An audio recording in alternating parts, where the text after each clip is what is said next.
Bonsoir à toutes et à tous, merci d'être avec nous pour cette troisième conférence dans le cadre des assises du volontariat pour les pompiers de Savoie.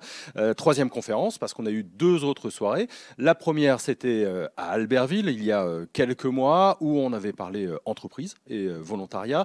Il y a quelques semaines on était à Saint-Michel de Maurienne pour parler notamment engagement et filiation. Si vous étiez là, vous vous souvenez de notre historien et de cette famille où il y avait 17 volontaires dans la famille, les cousins, les cousines, tout le monde était pompier volontaire. Et aujourd'hui, on a une conférence avec des mots qui font un petit peu peur, mais vous allez voir, ils sont pleins de promesses ce soir.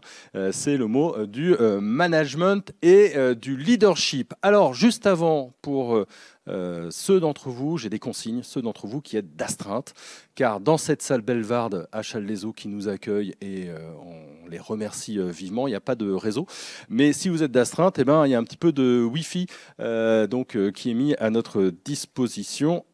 Voilà, hein, Wi-Fi, donc c'est seulement pour les gens qui sont astreintes. Hein, voilà. On m'a dit les autres c'est interdit. Donc si vraiment vous vouliez passer des coups de fil en douce, eh ben c'est pas du tout possible. Voilà. Hein, je vous laisse pendant que je vous parle, je vous laisse rentrer le code. Ça marche. Moi j'ai essayé, même si je suis pas d'astreinte, mais en tout cas moi j'avais le droit. Donc voilà. Alors aujourd'hui une conférence sur le management et le leadership. Vous allez voir, on va avoir des chercheuses et des chercheurs qui ont été un petit peu sur le terrain, voir différents types d'organisations, que ce soit dans les entreprises, mais aussi au sein des centres des pompiers, avec des chefs de centre qui ont été interrogés. Donc on aura pas mal de remontées terrain. Et puis évidemment, on va partir à en exploration de trois milieux très différents pour voir un peu comment ça marche ailleurs. On aura un témoignage donc de l'armée et de l'armée de terre. On parlera également du monde de la restauration et puis on parlera des sportifs de haut niveau. Tout ça, c'est très local. Vous allez voir, ça va être super, tout simplement. Pour commencer, alors, je vais demander au colonel Fabrice Terrien de venir nous dire un petit mot d'introduction, le directeur du SDIS de la Savoie. Là aussi, vous pouvez l'accueillir. Il a été là toutes les soirées.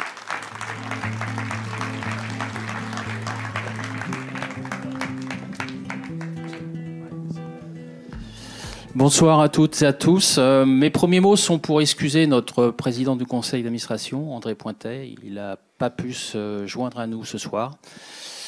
Alors merci à toutes et à tous d'être là parmi nous. Certains ont fait de la distance pour nous rejoindre et c'est le signe du succès d'ailleurs de ces conférences, de ces temps forts où on se regroupe et on évoque tout un tas de thématiques. Aujourd'hui, la question tourne sur le sujet du management et du leadership et je voulais vous préciser nos intentions au moment de la préparation de cette séquence.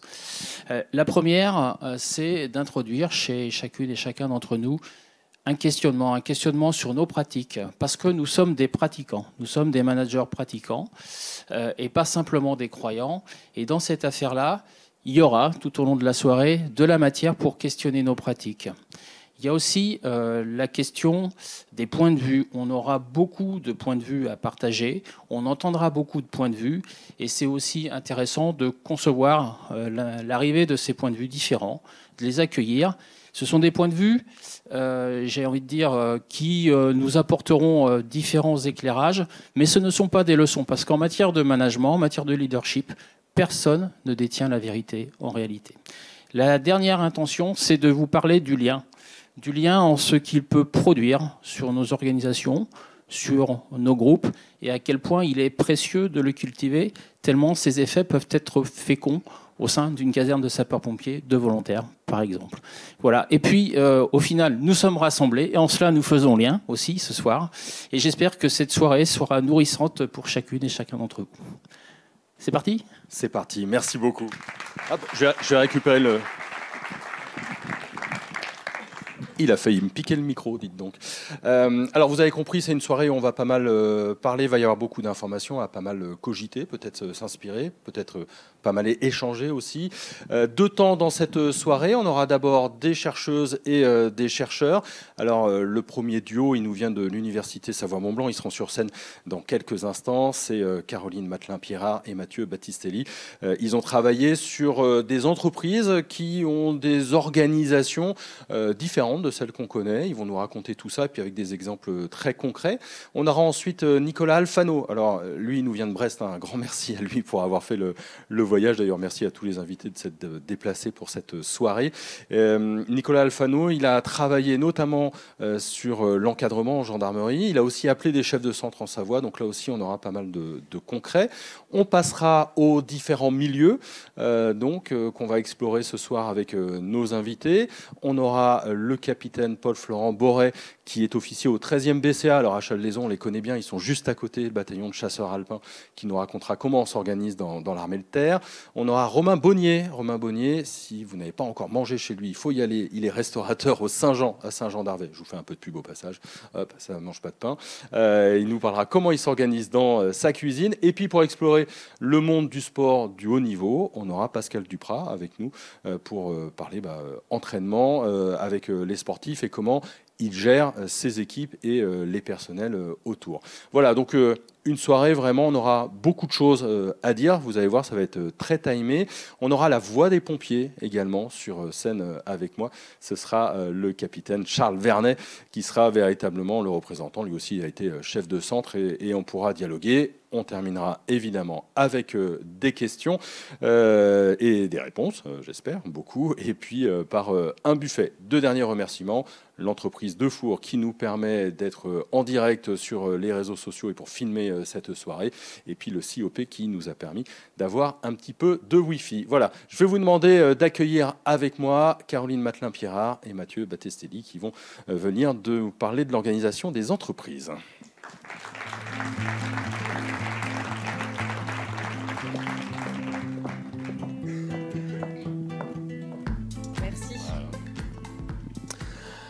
Alors, vous êtes tous les deux donc à l'université Savoie-Mont-Blanc. Vous avez travaillé pas mal sur l'organisation des entreprises avec une notion de l'entreprise libérée, avec un point d'interrogation. J'aimerais d'abord que vous nous expliquiez un petit peu ce que c'est. Oui, d'abord bonjour à toutes et à tous. Je pense qu'au nom de Caroline et moi, on est ravis d'être là ce soir. Alors l'entreprise libérée, effectivement, c'est peut-être un terme qui peut un peu étonner au départ. Ça fait partie d'une mode managériale qui a très très bien marché en France à partir de la fin des années 2000, début des années 2010, notamment dans le monde de l'entreprise, plutôt des entreprises privées, PME, entreprises intermédiaires, etc. Et cette notion d'entreprise libérée, elle a une définition qui est très simple. On la définit souvent de cette manière, comme étant une forme d'organisation dans laquelle les salariés sont libres et responsables d'entreprendre ce qu'ils considèrent comme être la meilleure chose pour eux, et non pas selon les ordres ou les recommandations de leur manager ou de leurs dirigeants. Donc l'entreprise libérée, on peut retenir 2-3 idées fortes à ce stade. C'est que du point de vue du salarié, c'est plutôt une philosophie managériale qui va appuyer la responsabilisation, l'autonomie dans le travail. Et du côté du manager, ça va être une notion qui va être très challengeante parce qu'elle va essayer un petit peu de repenser la posture managériale de managers qui seraient plutôt dans le contrôle ou dans des formes plutôt contrôlantes de management. Et donc, plus largement, l'entreprise libérée, c'est une forme d'organisation qui est venue un petit peu challenger des modèles traditionnels d'organisation, plutôt issus de modèles hiérarchiques, de modèles bureaucratiques. Et c'est en ce sens, à mon avis, que c'est un modèle qui a beaucoup marché, en tout cas qui a eu un écho assez fort dans le monde managérial et entrepreneurial, notamment. Ça veut dire qu'il y a moins de managers intermédiaires, moins d'encadrement. Comment ça s'organise concrètement ? Alors, il y a moins de managers intermédiaires. En fait, ce qu'on peut dire, c'est qu'il y a eu quand même 2 générations d'entreprises libérées. Il y a une première génération où on s'est dit on va virer tous les managers quelque part, notamment les managers intermédiaires qui étaient la première cible de cette entreprise libérée. Et puis, on s'est rendu compte que quand même, les managers pouvaient servir à quelque chose. Et donc, sur la deuxième génération d'entreprises libérées, on garde quand même des managers intermédiaires, mais en fait, on va changer leur rôle. Donc, ils ne vont plus avoir un rôle de dire quoi faire dans le cadre du travail, de dire comment le faire, mais plutôt de donner du sens au travail et d'être plutôt là en tant que soutien, finalement, aux équipes. Donc, typiquement, déceler des besoins de formation, de déterminer de quelle manière les accompagner au mieux, finalement, pour qu'ils réalisent au mieux leur travail. Ouais. Ça veut dire qu'ils sont plus accompagnateurs quelque part que contrôleurs. Tout à fait. Donc, ils sont plus accompagnateurs que contrôleurs. On entend des mots du type manager coach, manager jardinier. Il y en a certains qui aiment parler de leader plutôt que de manager. Voilà, il y a beaucoup de mots à la mode aussi autour de l'entreprise libérée. Et l'entreprise libérée peut aussi être vue par certains comme un buzzword, un mot à la mode. C'est pour ça qu'aussi certains dirigeants préfèrent ne pas dire en fait qu'ils sont entreprises libérées. Quelque part, ils vont dire plutôt des entreprises agiles et responsabilisantes.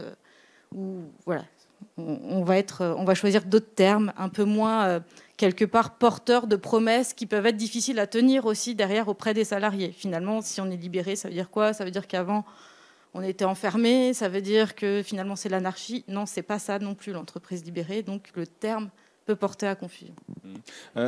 Peut-être des exemples concrets sur le territoire, parce que tout ça, c'est pas loin, c'est très près de chez nous. Est-ce que vous avez un ou deux noms d'entreprises qu'on pourrait connaître et qui fonctionnent un petit peu de cette manière-là? Alors, sur la Haute-Savoie, il y a Haute-Savoie Habitat, par exemple, qui est entreprise libérée, donc organisme de gestion de logements sociaux. On va avoir Nicomatic ou Thermocompact, qui sont plutôt dans l'industrie. Pour les exemples peut-être les plus parlants, en Savoie peut-être. Après, vous avez aussi beaucoup de métiers de services qui essayent de s'organiser de cette façon-là, parce que je pense notamment aux consultants, je pense ça peut être des cabinets d'avocats, etc., parce que par nature, ce sont des métiers où les tâches à effectuer sont très autonomes. Donc, ce qui est intéressant, c'est qu'on trouve effectivement des entreprises qui expérimentent ce type de modèle, entreprises libérées et élargies, entreprises agiles, etc., comme l'a dit Caroline, qui essaient de l'expérimenter un petit peu progressivement, pas à pas, pour voir ce que ça peut donner, pour notamment changer leur culture managériale. Peut-être ça peut être dans le privé et dans le public, puisqu'on a aussi des exemples de collectivités locales qui se sont libérées. On a aussi des exemples emblématiques du type ministère belge de la sécurité sociale, des transports. Est-ce que ça marche avec tout le monde? Parce qu'il y a le management, il y a des managements. Je pense, est-ce que ça marche avec toutes les générations, avec tout type de personnes et de salariés? Alors, selon les propos d'Isaac Getz, grand pape de l'entreprise libérée, l'entreprise libérée serait celle qui s'adapte à tous les salariés. Maintenant, est-ce que ça marche? On voit qu'il y a quand même certains salariés qui ont du mal à s'y faire. Et donc globalement les salariés semblent plutôt contents, mais ceux qui ne s'y sentent pas bien, finalement ça conduit quand même à un vrai mal-être qui conduit à des arrêts maladie de longue durée, à des démissions, etc. D'après un peu les retours qu'on a des DRH. Après, est-ce que ça s'adapte à tout le monde? Alors on peut se poser la question aussi en termes de génération, puisque on se dit finalement c'est plutôt pour les jeunes. Et finalement, quand on va voir les jeunes, c'est pas si évident que ça. Donc, par exemple, on a été faire une étude dans la fonction publique plutôt hospitalière.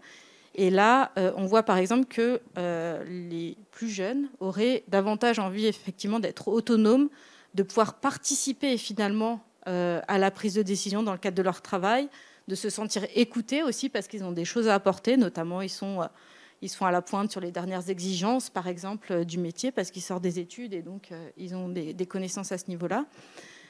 Par contre, ils ne souhaitent pas du tout être lâchés dans la nature. Et donc, ils souhaitent être accompagnés. C'est une vraie demande, ça, d'être accompagnés. Et ça, on retrouve aussi beaucoup chez nos étudiants, puisque bien sûr, on parle de ces nouvelles formes organisationnelles avec nos étudiants. Et je dirais que dans beaucoup de cas, il y a ce retour qui revient où il dit non, surtout, moi, au départ, surtout avec le manque d'expérience, je préfère quand même être dans une entreprise dans laquelle je serai encadré. Mais par contre, être écouté aussi. Est-ce que ça veut dire qu'il peut y avoir deux types de management qui coexistent dans une même entreprise? On commence à... Oui. Donc effectivement, on pourrait avoir deux types de management dans une même entreprise. C'est ce qu'on appelle de l'ambidextrie organisationnelle. Et c'est assez fréquent, par exemple, dans les activités, dans les entreprises qui ont une activité d'innovation radicale, où on va avoir des entités qui sont beaucoup plus autonomes pour permettre l'innovation. Et à côté de ça, on va avoir des fonctions de l'entreprise dans lesquelles on va avoir un management plus directif. Et ça, on le voit aussi dans certaines entreprises libérées qui ont, par exemple, des normes assez importantes en termes, par exemple, entreprises pharmaceutiques. Là, on doit avoir clairement des gens responsables d'eux pour obtenir les certifications, etc. Au niveau de la qualité, c'est très normé, hein, comme on peut s'en douter. Et là, par exemple, on a deux types d'organisations qui coexistent. L'une qui va être pour tout ce qui est de l'exploitation, donc le métier quelque part. On pourrait faire le parallèle avec les pompiers en intervention. Et une autre structure beaucoup plus libre pour les projets transversaux, par exemple. Et là, on pourrait aussi voir le reste de l'activité du pompier hors intervention. Un dernier mot sur... Oui, allez-y. Là-dessus, je pense que c'est un point important que vous posez parce que quand on écoute les gourous du management qui vont faire la promotion de ces modèles management plus horizontaux, on a souvent une promesse qui est une promesse de radicalité, c'est-à-dire de changement qui peut être rapide, qui peut apporter de la performance très rapidement et qui repose souvent sur une substitution du mode de management. Et en fait, effectivement, ce qu'on remarque nous, c'est que non, on peut avoir différents types de management qui cohabitent, et ce qu'il faut, c'est simplement bien les mettre en place selon le type de contexte dans lequel on est, un contexte plutôt d'opération, de contrôle de conformité par rapport à des règles qualité, ou des contextes plus d'innovation, des contextes de crise aussi. Et donc, en fait, ce qui va faire un peu la force d'une entreprise, ça va être sa capacité à adapter ses modèles managériaux de cette manière-là, selon les contextes dans lesquels ils sont, avec plus ou moins de hiérarchie, plus ou moins de souplesse, selon les contextes. Un dernier mot très rapide sur la performance sociale. Qu'est-ce que ça veut dire en quelques secondes? Alors, par performance sociale, en fait, on entend quelque part, est-ce que c'est bénéfique pour le salarié? Donc, en termes de satisfaction au travail, de bonnes conditions de travail, voire de bonheur au travail, parce que c'est ce qui est vendu aussi avec le modèle. Donc, on voit qu'il y a quand même certaines pratiques représentatives de l'entreprise libérée qui vont amener cette performance sociale. Et notamment, on voit que l'accompagnement est vraiment une pratique vraiment clé pour justement générer du bien-être au travail. Donc l'accompagnement qui peut être proposé notamment par les managers en termes de formation, etc. Merci beaucoup. Il y a déjà pas mal de choses. En 10 minutes, on a posé pas mal d'éléments. Je vous remercie. Merci. On peut les applaudir, Caroline et Mathieu. Allez-y, je vous laisse regagner vos places. Voilà, si comme moi vous ne saviez pas ce qu'est une entreprise libérée, vous avez un peu plus le concept. Je vais demander maintenant à Nicolas Alfano, docteur en management public et spécialiste du domaine militaire français et de la sécurité civile, spécialiste des métiers de l'opérationnel, qui nous vient de Brest, de me rejoindre sur scène. À vous.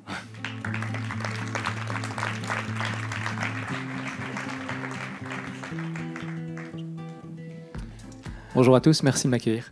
Bonjour Nicolas. Vous avez travaillé notamment sur ces questions d'encadrement. Est-ce que vous pouvez nous parler un peu de la présentation de votre travail, tout simplement, en quelques mots?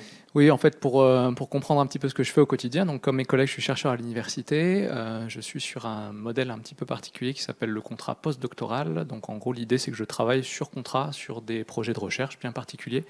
Actuellement, je travaille avec la profession sapeur-pompier sur les questions plus opérationnelles, sur les questions de la conduite des opérations feux de forêt. Et c'est un projet qui a été financé notamment par la Fédération nationale des sapeurs-pompiers de France. Mais au-delà de ça, dans le cadre de ma carrière, j'ai été amené à travailler sur pas mal de métiers opérationnels, donc des métiers où il y a ces deux aspects, c'est-à-dire d'un moment l'urgence de l'opération, et puis après on retourne au final au quotidien, entre guillemets, à l'aspect un peu plus routinier. Et c'était intéressant de voir le passage de l'un à l'autre. C'est un peu ça le cœur de mon travail. On va pouvoir en parler. Vous avez appelé des chefs de centre pompiers sur cette question du volontariat qui nous anime depuis plusieurs soirées et conférences, plusieurs mois. Et ils vous ont dit qu'il n'y avait pas une question du volontariat, mais des questions finalement autour du volontariat. Oui, ça c'est un élément important. Alors oui, dans le cadre de cette conférence, histoire de préparer un petit peu la chose, moi j'ai pas voulu dire trop de bêtises. Et donc l'idée c'était surtout de parler avec ceux qui le vivaient au quotidien, cette fonction de chef de centre. Et sur ça, d'ailleurs, j'en profite pour remercier le groupement du volontariat, le commandant Gobert notamment, qui a été très facilitant là-dessus. Et puis aussi saluer le travail d'une étudiante que vous avez dans vos rangs, au SDIS, étudiante en sociologie qui s'appelle Amélie Varence et qui, pour le coup, travaille actuellement sur cette question du volontariat. Et pour le coup, je vous invite à suivre son travail qui, normalement, devrait donner lieu à un mémoire, hein, peut-être. Donc, pour le coup, ça vaudra le coup. Et il y a, donc, effectivement, pour la réponse, il n'y a pas qu'un seul problème. En fait, poser la question aux chefs de centre de ce qu'ils vivent au quotidien, ça amène en fait, à se dire qu'il n'y a pas une crise du volontariat, comme s'il y avait un seul problème et tout le monde vivait la même chose. Il y a énormément de dimensions. Ne serait-ce qu'avec la discussion qu'on a pu avoir, on a déjà 3 types de problèmes qui arrivent. Il y a les problèmes de recrutement, c'est-à-dire finalement j'ai de la difficulté à faire rentrer de nouvelles personnes dans mon centre et potentiellement ça veut dire que j'ai moins d'effectifs. Il y a aussi le problème de rétention. J'arrive à en faire rentrer mais je ne les garde pas. Et là ça pose d'autres problèmes en cascade, c'est-à-dire comment je fais pour faire monter mon centre en compétences. À ce niveau-là, il y a des complications. Et il y a la question de la mobilisation. Qu'il ne faut pas résumer à la question de l'engagement. Je pense que c'est le deuxième élément. La mobilisation, ça va être créer de la disponibilité, essayer d'avoir du monde disponible à toute heure pour répondre aux objectifs opérationnels. La question de l'engagement, faut y faire gaffe, parce que, et ça c'est des éléments qui ressortent assez, c'est que la question c'est pas que les gens veulent pas s'engager en tant que pompiers volontaires. La question, c'est que les contraintes ont changé, qu'il y a, selon les bassins de population et les bassins d'emploi, en fait, c'est pas du tout les mêmes contraintes, et qu'en fait, vous pouvez avoir des gens qui sont très motivés, mais qui, en fait, n'ont pas la possibilité véritablement de s'engager autant que le voudrait le service sur le job. Et donc, du coup, là, ça amène vraiment à relativiser, quoi. Il n'y a pas une crise, il y a une multitude de problèmes, et il n'y a pas un problème d'engagement, comme si c'était un grand problème sociétal, individualiste, égoïste, etc. Mais au contraire, il y a un équilibre à trouver, quoi. On sent qu'il y a une nouvelle solution à trouver pour faire marcher les centres. Oui, je reviens sur cette notion de territoire, c'est-à-dire que les problématiques sont différentes en fonction des territoires. Il y a des territoires qui peuvent facilement recruter et d'autres plus difficilement. C'est quoi les grands axes? Pourquoi est-ce qu'on arrive à recruter ou pas en fonction d'où on est? Et ben là, pour le coup, alors je ne vais pas donner de réponse. Voilà, si j'avais la solution, je la vendrais déjà. Et non, mais au-delà de ça, il faut vraiment, alors, effectivement, prendre en compte que, alors, il y a la question du territoire. Donc, il y a la question parce que, et là, c'est plus des collègues en géographie ou en sociologie qui pourraient creuser la question, mais qui dit territoire dit bassin de population, dit bassin d'infrastructure, bassin d'emploi. Et donc, forcément, là, le centre, il est partie prenante de ça. Surtout que le volontaire travaille et habite, enfin généralement habite plutôt, là où il va s'engager dans son centre. Donc il y a l'effet du territoire et il y a l'effet de l'historique du centre aussi. C'est-à-dire au final, selon les difficultés que le centre a vécues, selon l'historique, est-ce qu'il y a eu un chef de centre avant, est-ce que ça s'est bien passé, est-ce qu'il y a eu des difficultés, des départs massifs par exemple, une génération de personnes qui ont décroché parce qu'ils sont arrivés au bout de leur engagement et qui n'ont pas été remplacés. Tout ça, ça amène en fait à des particularités et c'est vraiment chaque centre qui se pose le problème à son niveau, quoi. Donc après, qu'est-ce qu'il faut faire et au final, au-delà de ça, qu'est-ce que ça amène comme problème? Je pense que le plus important, c'est de répondre à cette question-là. C'est-à-dire en fait que chaque chef de centre puisse se poser la question de dire ok, en fait, mon problème n'est pas forcément celui du voisin, mais j'ai peut-être le voisin un petit peu plus loin qui a à peu près le même problème. Et je pense que le plus intéressant, ce serait ensuite de se poser la question entre chefs de centre, ce qui se fait déjà. Il y a beaucoup de petits collectifs informels comme ça sur les questions, mais à mon avis, c'est une vraie réflexion à avoir pour le coup. Est-ce que ça veut dire qu'il peut y avoir aussi des organisations différentes en fonction des centres? C'est déjà une réalité, oui. C'est déjà une réalité entre, ne serait-ce que, et ça change beaucoup de choses, entre des centres, par exemple, qui fonctionnent avec la garde, donc avec le principe où justement on a des personnes qui vont être en poste sur le moment où elles sont engagées, ou des centres qui ne fonctionnent qu'à l'astreinte. C'est pas le même engagement en termes de recrutement, c'est-à-dire qu'on ne demande pas les mêmes choses aux gens. C'est pas le même mode de rétention parce que du coup on n'occupe pas les gens de la même manière, donc du coup on va pas pouvoir jouer sur la même chose. Quand on a une garde qui se met en place, on peut mettre en place une animation de la garde. Quand on est en astreinte, généralement les gens sont chez eux, donc il n'y a pas de question d'animation qui se pose. Mais pour autant, on peut trouver du lien autrement. Et sur les questions de mobilisation, c'est pareil. La garde et l'astreinte, c'est 2 modes de mobilisation différents. Et pour le coup, c'est là où, en fait, et ça, c'est vraiment qu'un exemple. C'est-à-dire que vraiment, après, il y a des chefs de centre qui innovent sur la manière de rester en contact avec leurs volontaires, sur la vie du centre de manière générale. Il y a des amicales qui font du coup un travail différent selon les sensibilités de chacun. Et pour le coup, ça doit aussi être pris en compte. Et quand on a discuté un petit peu de cette soirée, vous m'avez raconté donc votre travail autour des feux de forêt et comment parfois, dans des situations un petit peu de crise, les initiatives peuvent venir du terrain. Et là, le commandement ou l'encadrement, c'est plus des relayeurs des initiatives, c'est pas simplement pyramidal.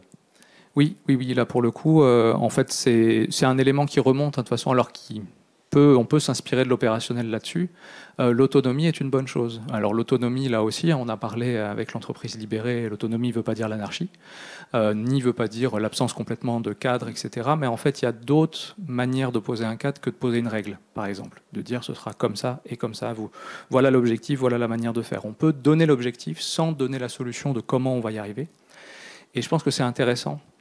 À la fois pour les chefs de centre, mais aussi pour leur collectif, de s'emparer des projets qui concernent leur centre. C'est-à-dire vraiment et d'avoir là aussi un accompagnement qui peut être effectivement au niveau de la compagnie, au niveau du SDIS, au niveau de la collectivité, j'allais dire locale aussi. Les élus peuvent jouer leur rôle aussi là-dessus, d'accompagnement de leur centre, même si c'est pas son village, mais peut-être le village d'à côté, mais on fait partie d'une collectivité quand même.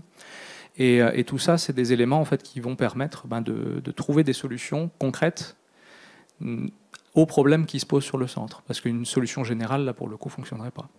Ça veut dire qu'on peut avoir un management à 2 vitesses en opération et puis dans la vie du centre. C'est déjà ce qui se passe de manière générale. Je pense que ça, ce n'est pas une nouveauté. On n'est pas commandé par son chef de centre, forcément en intervention, on est commandé par un chef de groupe ou un chef de colonne ou même un chef d'agré. Alors le chef d'agré pour le coup est de son centre, mais même avec le fonctionnement actuel, avec des modes un peu dégradés où au final les équipages se composent, on est déjà un petit peu là-dessus. Et je pense que c'est pas la plus grosse difficulté. Je pense que la plus grosse difficulté, c'est dégager de la ressource et dégager du temps pour vraiment pouvoir animer une communauté de centre et pour pouvoir à un moment reposer les questions au niveau du centre. Et là, du coup, effectivement, les problèmes ne sont pas sur le dos d'une seule personne.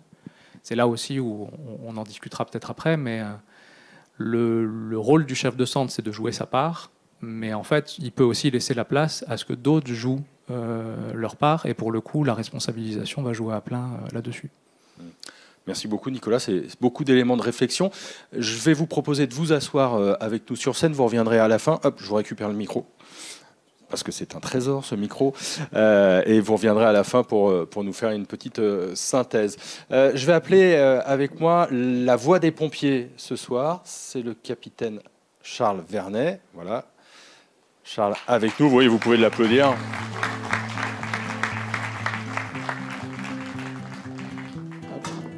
Vas-y, prends un micro. Charles, tu as été rapidement sur ton parcours, tu as été toi notamment chef de centre. Oui, tout à fait, j'ai été chef de centre un peu plus de 3 ans. J'ai quitté mon commandement il y a 3 mois. Tu étais où? À la Mosservolex, à Sud-Lac. Et aujourd'hui? Au groupement de volontariat. D'accord, parfait. Voilà, il sera notre voix des pompiers, notre grand témoin, notre fil rouge. On va rentrer maintenant dans les univers. Alors le premier univers, c'est un univers connexe, c'est celui de l'armée et des militaires, et notamment de l'armée de terre.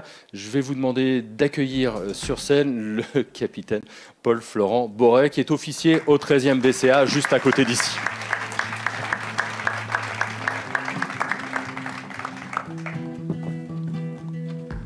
Merci, bonsoir à tous. Bonsoir à vous, merci d'être avec nous. Première question, on a pas mal discuté sur l'organisation, comment ça s'organisait au sein de l'armée, mais très vite on a d'abord parlé de ce qui soudait un petit peu les hommes et les femmes dans l'armée, la fraternité d'armes. Comment est-ce qu'on fédère un groupe ?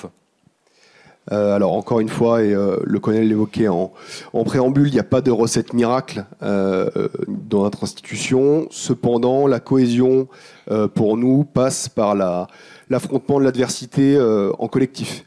C'est-à-dire que ce qui fonde la fraternité d'armes, c'est nécessairement d'affronter des obstacles, de les traverser afin justement d'en sortir plus grandi. On parle également, nous, beaucoup d'esprit de cordée. En tant que chasseur alpin. L'idée, c'est bien que nous sommes tous liés, et que si l'un tombe, on tombe avec lui, et également que peu importe le grade, peu importe le rapport hiérarchique, eh bien, on traverse tous les mêmes difficultés pour aller au sommet. Donc ça veut dire qu'effectivement, il y a beaucoup d'entraînement ensemble. Et ça, dès le plus jeune âge, parce qu'on peut rentrer à l'armée très jeune, à partir de 17 ans et demi, si je dis pas de Oui, bêtises. absolument. Moi, ça m'est arrivé d'incorporer un garçon qui avait 17 ans et demi. Donc, effectivement, c'est un très jeune âge et on est capable après de les faire évoluer au sein de l'institution. Ouais. Ça veut dire évoluer, très vite des responsabilités. Eh bien, justement, c'est un des fondements de l'institution militaire. C'est bien d'être capable, rapidement, si le ou la jeune en montre évidemment les capacités, de lui donner des responsabilités de chef d'équipe, de chef de groupe, plus tard de chef de section. C'est un véritable ascenseur social. Racontez-moi, la plus petite unité à l'armée, ce sont des groupes de 8. Comment elles s'organisent ? Eh bien, donc, le groupe de combat, pour parler de l'infanterie, un domaine que je connais, est commandé par un chef de groupe, qui peut être très jeune, une vingtaine d'années. Il a en général un adjoint, qui est un militaire du rang, en général plus âgé, avec plus d'expérience. 2 chefs d'équipe, qui commandent eux-mêmes 2 grenadiers voltigeurs, 2 soldats, 2 chasseurs. Donc une répartition pyramidale, qui a fait ses preuves. Ouais, ça veut dire 4 encadrants pour 4 soldats. Absolument. Ouais. Sur la notion de, évidemment, de responsabilité, vous m'avez évoqué un devoir d'exemplarité. Ça m'intéresse pas mal. Alors il y a une citation un petit peu bateau, mais qui dit que l'exemple n'est pas la meilleure manière de commander, mais c'est la seule. Nécessairement, le chef doit montrer l'exemple par ses capacités techniques, par aussi l'humanité qui se fait preuve auprès de ses hommes, de manière à les emmener au plus loin, dans notre métier, parfois au péril de sa vie, comme dans le vôtre également, pour mener des actions de combat. Et donc l'exemple est évidemment le fondement du commandement militaire. Ce sont des contrats de plusieurs années. Je voudrais parler un petit peu de l'organisation de ces contrats. Il y a des temps pour tout. Il y a de la formation, il y a de l'active. Il y a aussi à la fin, racontez-moi comment ça se passe. Eh bien, donc quand on s'engage dans l'armée, on peut signer différents contrats, 5, 8, 10 ans. Évidemment, le temps de formation initial est conséquent. On parle d'environ 1 an au minimum, afin d'être tout à fait opérationnel. Tout au long de sa carrière, le militaire, qu'il soit militaire du rang, sous-officier ou officier, va être formé en stage, interne, externe, en formation, de manière à progresser ou à continuer à se spécialiser dans son domaine. Et avant la fin de son contrat, en général 1 an avant la fin de son contrat, il lui sera proposé soit de re-signer, soit s'il ne le souhaite pas, ou s'il ne remplit pas les critères évidemment, de rentrer dans un cursus de reconversion. Donc on a un véritable accompagnement des personnels qui quittent l'institution, un accompagnement dédié, que ce soit avec un financement, de la formation, de la création, de la reprise d'entreprise, et qui est dédié et localisé, chaque unité à sa propre équipe de reconversion dans ses murs. D'accord. Ah oui, chaque équipe a sa propre unité. Absolument. Si je prends l'exemple du 13e bataillon de chasseurs alpins qui est à 2 pas, nous avons 2 personnels, 2 civils de la défense, qui sont dédiés à la reconversion des militaires. Pendant ce temps-là, pendant ces contrats, ils ont pu se spécialiser, ils ont pu évoluer. Ça, c'est la mission des chefs de repérer les talents de chacun et de chacune ? Oui, absolument. Un des objectifs prioritaires et assumés du chef militaire, c'est bien d'être un détecteur de talents, de manière à faire émerger les futurs commandeurs de demain. Ouais, ça c'est vraiment important. C'est un contrat, mais le monde de l'armée évolue avec l'arrivée de réservistes de plus en plus nombreux. Là, vous en avez 20 000 à peu près. Oui, absolument. Et vous allez aller jusqu'à combien ? Alors, l'objectif qui est inscrit dans la loi de programmation militaire, c'est 100 000 réservistes. Pour combien de soldats professionnels ? 200 000 pour le moment. Ouais, vous avez vu, il y a une sacrée montée en grade. Comment ça se passe avec ces réservistes ? N'importe qui peut être réserviste, il y a des tests, il y a un contrat, il y a des jours à donner ? Alors, la réserve opérationnelle de l'armée de terre, c'est assez simple. Effectivement, il y a des tests à passer, de manière à s'assurer que le candidat a les capacités physiques et intellectuelles pour rejoindre les rangs. Ensuite, on signe un contrat au titre d'une unité, dans l'ensemble de l'armée de terre. Il en va de même pour la marine nationale ou l'armée de l'air et de l'espace. Et un contrat, en fait, qui, sur la base du volontariat, permet aux réservistes de réaliser des missions. En général de surveillance ou de protection, mais également des opérations extérieures. Et sur la base du volontariat, donc, et pas de l'astreinte, ce qui est un petit peu différent, je crois, du volontariat chez les pompiers. Le réserviste est donc soldé au même titre qu'un militaire d'active, au même taux, pour toutes ces missions. Ça veut dire qu'on peut donner des jours. C'est 5 le minimum? Absolument. La moyenne, c'est entre 5 et 90 jours. Certains font plus, certains font un petit peu moins. Chacun décide ou c'est aussi en fonction des besoins des équipes sur place? C'est tout à fait libre. Il n'y a justement aucune contrainte. C'est une gestion de commandement fine au sein des compagnies de réserve dans les unités. On se porte volontaire pour certaines périodes de réserve. Comment on pourrait qualifier alors? Vous ne parlez pas de management, vous parlez d'encadrement dans l'armée. Ça réfléchit beaucoup. Quel est l'encadrement aujourd'hui? Alors effectivement, c'est un peu de sémantique, mais on parle de commandement plutôt que de management. Vous voulez dire l'évolution du commandement? Oui, l'évolution simplement aujourd'hui du commandement. Alors, je me suis renseigné auprès des anciens. Le vrai point de bascule, c'est la fin du service militaire dans les années 90. Ouais. J'étais pas militaire à cette époque-là, vous vous en doutez. Ah, bah oui. Cependant, on est passé donc d'une armée de conscrits à une armée de militaires professionnels qui avaient choisi de faire ce métier. Donc nécessairement, il y a eu une bascule d'état d'esprit dans la gestion de ces forces vives-là. Cependant, la recette en fait est toujours la même, c'est-à-dire par l'effort, le dépassement de soi et le collectif, arriver à donner la meilleure version de nous-mêmes pour remplir la mission. On a parlé de sens à donner aux missions et aux actes. Est-ce que c'est aussi quelque chose qui est important pour vous? En tout cas, qui est demandé par aujourd'hui les soldats, les réservistes? Absolument, nécessairement. Je pense que quiconque s'engage dans un corps habillé, et j'inclus l'intégralité des corps habillés, et pas en quête de sens, mais en tout cas dans une recherche de service. Et c'est bien ça, c'est le sens du service, donc de la nation, de la société. Ouais, ça veut dire qu'il faut vous adapter aussi, quoi. Absolument. Charles, sur cette notion de réserviste, venez avec moi, on n'a pas scénographié ces dialogues-là. Charles, cette notion de réserviste par rapport aux volontaires, qu'est-ce que ça peut t'inspirer et est-ce que tu vois des convergences ou des différences? La première différence que je constate, moi, c'est la proportion. Aujourd'hui, chez les pompiers, on a 200 000 sapeurs-pompiers volontaires pour 40 000 professionnels. Ce que j'ai noté, c'est que du coup, c'est sur des missions programmées également. Un sapeur-pompier volontaire, il va s'engager, servir, il va pour remplir des missions. Donc, ce qui nous transcende aussi, c'est l'action, la mission. Et il va la pratiquer, une fois formé, il va pratiquer son activité très rapidement, concrètement sur le terrain. Les 6 minutes que j'y retrouve, c'est qu'ils sont formés, ils sont accompagnés, ils peuvent monter en compétences, en aptitude, et donc de temps en temps aussi en grade, et ça correspond à des responsabilités. Et donc voilà, c'est les similitudes que je retrouve là-dedans. La différence également, c'est en termes d'encadrement ou de management.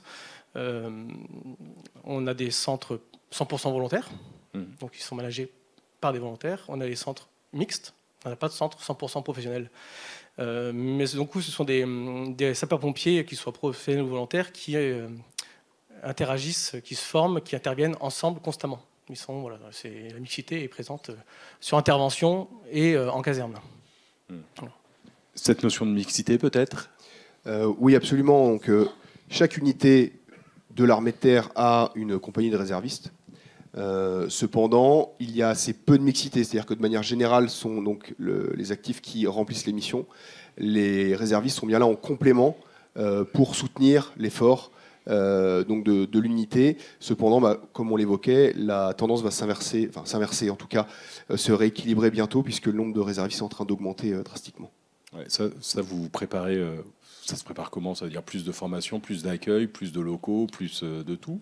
Oui, absolument. En fait, c'est un effort global sur le recrutement, sur l'attrait également des missions, sur la formation, sur les perspectives qu'on peut donner en termes d'avancement, en termes opérationnels, effectivement, donc à ces réservistes.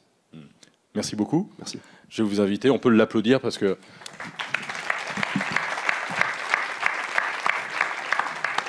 C'est vraiment un chouette témoignage in situ et vraiment local. 13e BCA, ils sont à à quelques centaines de mètres d'ici. On va passer maintenant au monde de la cuisine et je vais vous demander d'accueillir avec moi sur scène Romain Bonnier. C'est le restaurateur donc, du Saint-Jean à Saint-Jean-d'Hervé, là aussi c'est local, c'est juste à côté, qui tient ce restaurant avec sa femme Anaïs.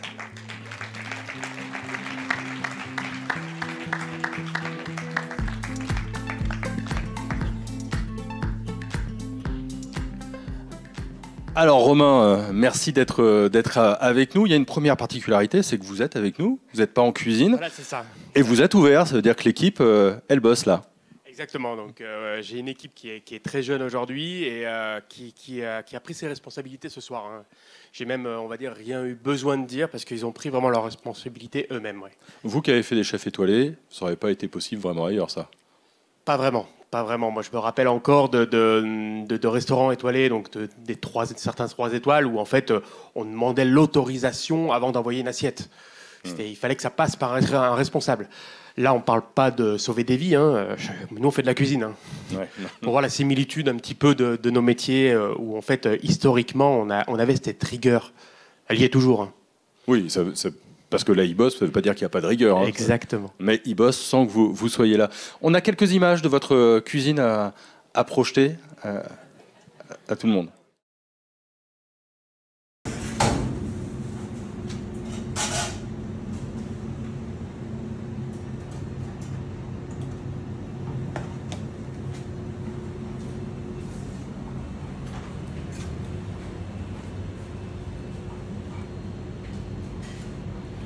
Pour les crevisses, on va faire une gelée de carottes infusée à la verveine.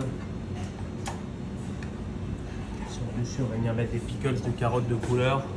Un peu croustillant, et on a fait une mousse avec les carapaces des crevisses. On a un petit fumet des crevisses en fait qu'on va faire en mousse. On prend le bouillon de champignon, on fait réduire pour nous donner une mixture. Celle-ci, en piquette. Ensuite, on a un siphon sarriette. Sarriette, c'est une plante sauvage de la même famille que le thym. On vient en faire de la poudre pour se poudrer sur le siphon sarriette. Et ensuite, on fait un cric-crac à la noisette. Thomas, vous vous sentez comment ici? Très bien. Très bien, ça se passe bien. On travaille au chaud, on se prend pas la pluie. Donc non, on est bien ici. L'ambiance de travail, tout le monde s'entend bien, ça se passe bien dans l'équipe. La façon qu'a géré l'équipe, le patron. Très humain. Ouais. Qu'est-ce qui est important pour vous? Ouais. C'est ça qui est important pour vous? Ça et la passion. Quand on est passionné, on donne envie d'apprendre. On est très mal ici, on nous met au régime. On mange de la soupe. C'est ça qui est intéressant, c'est qu'ici, c'est nous qui venons à manger pour nous. Donc chaque début de semaine, on décide de ce qu'on va manger dans la semaine. Alors, il y a un peu un choc de génération, entre la génération. Dernière, après, derrière les 2 cochons, on est sur le raviol, Thomas? Oui. C'est bon, Héloïse? Oui.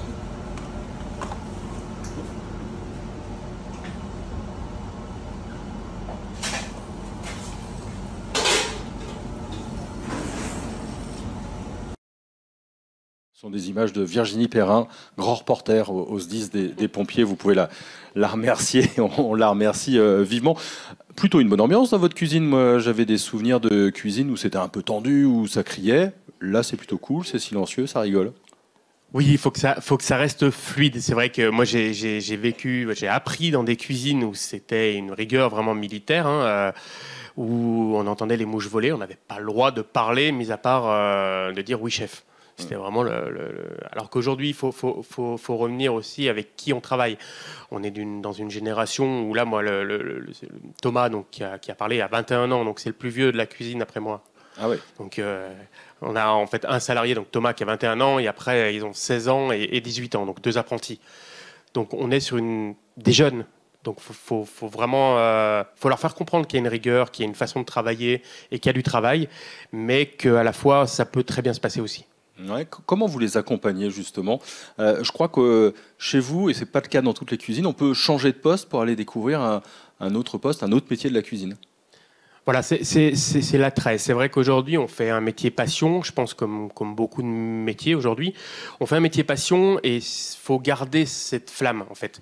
Et c'est vrai que si on cantonne quelqu'un pendant 2 ans, 3 ans aux mêmes tâches, entre guillemets, au bout d'un moment, forcément, il y a cette lassitude qui arrive et l'attrait n'est plus le même. Si on maintient cette flamme, forcément, on arrive à quelque chose où la personne va s'épanouir. L'épanouissement reste en fait la chose primaire pour la personne qui est en face de nous, entre guillemets, nous l'employé, ça va être son épanouissement personnel. Donc si on l'aide pas là-dessus, c'est sûr que forcément, il y a un petit couac. Ouais. Moi, j'entends donc des mots comme passion, sens, rigueur, accompagnement. Vous avez une toute petite équipe pour le coup, mais vous avez fait un choix, c'est-à-dire que vous n'êtes pas ouvert tout le temps. Alors ça aussi, en cuisine, pour ceux qui connaissent le monde de la restauration, souvent c'est ouvert midi et soir avec une coupure l'après-midi. Vous avez décidé que y a des jours où vous êtes fermé le midi. Oui, c'est marrant que vous dites ça, parce qu'en fait, on a beaucoup de clients qui nous demandent si on est ouvert 7 jours sur 7.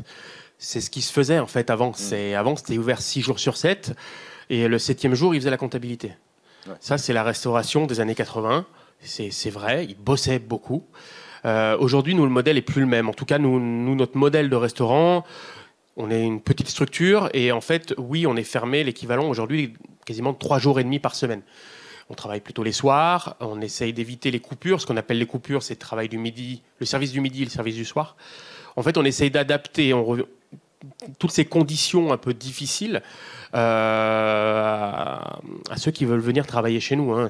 Aujourd'hui, c'est l'effet inverse. Hein. On s'adapte à ceux qui veulent venir travailler. Ouais, c'est une modernité, une nécessité aujourd'hui. C'est les deux. Je pense que c'est les deux. Clairement, il faut qu'on s'adapte. C'est notre devoir en tant que restaurateur, nous, aujourd'hui, de s'adapter. Parce que sinon, on va dans le mur. On va dans le mur. Si on raisonne comme dans les années 80, on est fini, quoi. On trouve plus personne déjà. Déjà que c'est compliqué, mais c'est sûr qu'on trouve plus personne. Oui. Ouais. Parlez-moi de l'anecdote du ramasseur de champignons. Ça, c'était très chouette. Parce que vous avez choisi de faire beaucoup de local. Vous achetez aussi de temps en temps des champignons. On peut venir toquer, si vous connaissez les coins à champignons, dimanche, vous pouvez venir toquer. Et vous avez un de vos salariés qui, du coup, s'est pris de passion pour ça. Oui, c'est vrai que Thomas, voyant en fait tous les ramasseurs arriver avec la période, on va dire, automnale, il s'est dit pourquoi pas continuer un peu le week-end aussi, exactement. C'est vrai que ça n'a pas émis une passion, mais c'est quelqu'un qui est très proche de la nature, donc forcément, lui, venir travailler chez nous, déjà ça l'éclate, et en plus, voilà, de faire des petits trucs comme ça, c'est vraiment des petits plus en plus pour lui. Dans le monde de la restauration, il y a aussi une question de turnover. On ne reste pas ou peu toute sa vie en cuisine. Ça rappelle un petit peu les contrats dans l'armée avec un temps défini. Comment vous le gérez, ça ? Alors oui, c'est vrai que c'est assez particulier parce qu'on pourrait... De faire 20 ans dans un restaurant, c'est pas que c'est quasi impossible, mais c'est très très rare. Aujourd'hui, en fait, il y a cet esprit de voir différentes maisons, de voir différentes façons de travailler. Et en moyenne, on va dire que les gens restent 2 ans, 3 ans. Après, s'ils se sentent bien, c'est vrai qu'on voit les 6-7 ans. Mais au-delà, on ne voit pas vraiment. Et moi, pour ma part, de ma propre expérience, moi, je suis resté 2 ans dans les maisons, 3-4 ans en moyenne. Ça m'a permis de voir un peu la philosophie de chaque chef et de voir un peu les méthodes de travail. Mais c'est vrai qu'on est vraiment... C'est typique à la restauration. C'est pas que ça se passe forcément mal, c'est qu'on a envie d'aller voir un peu autre chose. Ça veut dire que les équipes tournent aussi chez vous. Romain, il va peut-être partir ? Comment ? Pas tout de suite, mais Romain va peut-être être appelé à partir dans une autre cuisine. Comment est-ce que vous gérez Thomas, pardon. Oui. Ce turnover-là ? Oui, on s'y fait. On l'accepte. On l'accepte aujourd'hui, on le sait. On le sait que c'est, entre guillemets, du CDD. C'est bête à dire, mais on l'accepte. On sait que voilà, ils vont faire 2-3 ans et puis on les aura formés.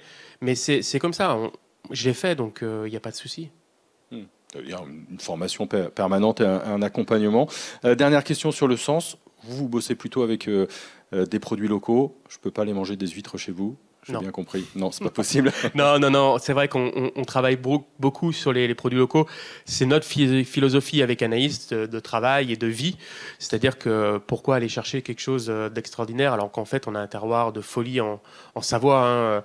Alors on n'est pas dans l'ultra local, mais on travaille avec des produits du coin parce qu'il y a des choses vraiment merveilleuses. On a des volailles incroyables, on a des légumes fabuleux, des fruits. Enfin, on a vraiment, nous, un terroir qui est fabuleux.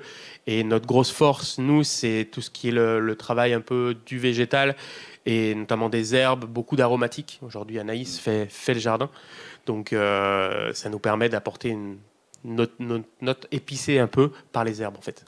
Ouais, ça donne envie. Je ne sais pas vous, mais je suis impatient du buffet. Charles, venez avec moi, Romain. Hop. Bah oui, je me suis trompé tout à l'heure. C'est Romain, c'est vous. Bah oui. Charles, sur cette notion de spécialisation dans les équipes, c'est une notion importante. On le retrouve aussi chez les pompiers. Pareil, est-ce que tu vois des convergences ou des divergences? Alors, pour rebondir sur la dernière intervention, nous aussi, on travaille beaucoup avec du territorial. Et notre ressource, elle est souvent très, très locale. Oui, on a des spécialités opérationnelles, mais je ne vais pas aborder ce point-là. Je aborderai plutôt la partie on a des pompiers volontaires qui intègrent nos casernes et qui ont des talents.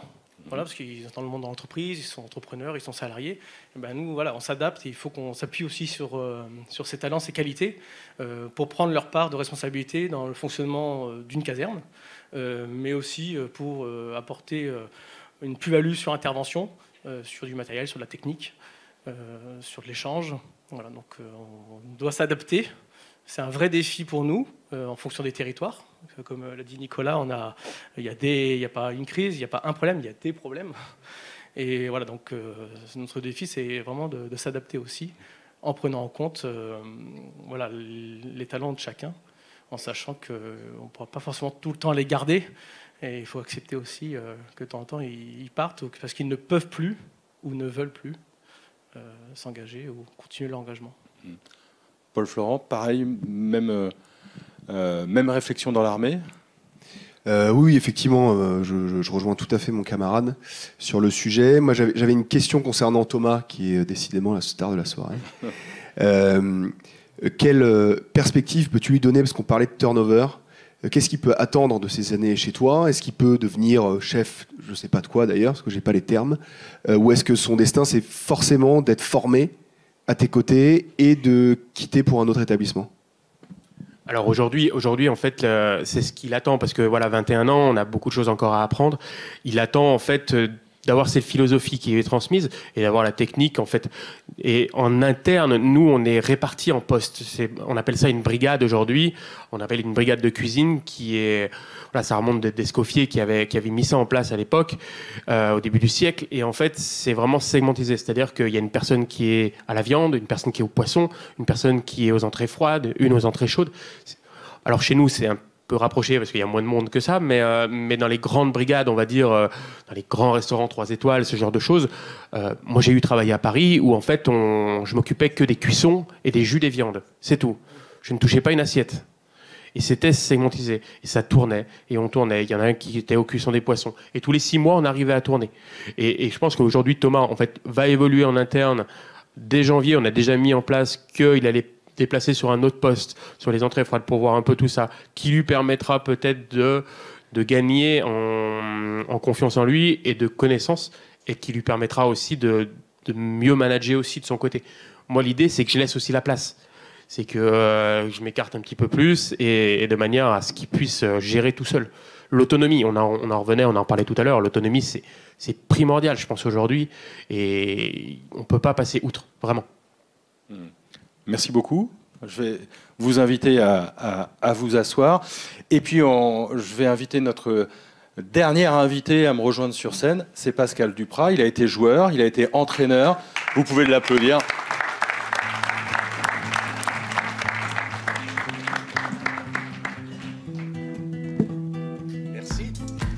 J'ai un petit mot à vous dire avant que allez-y, vous me posiez vos questions.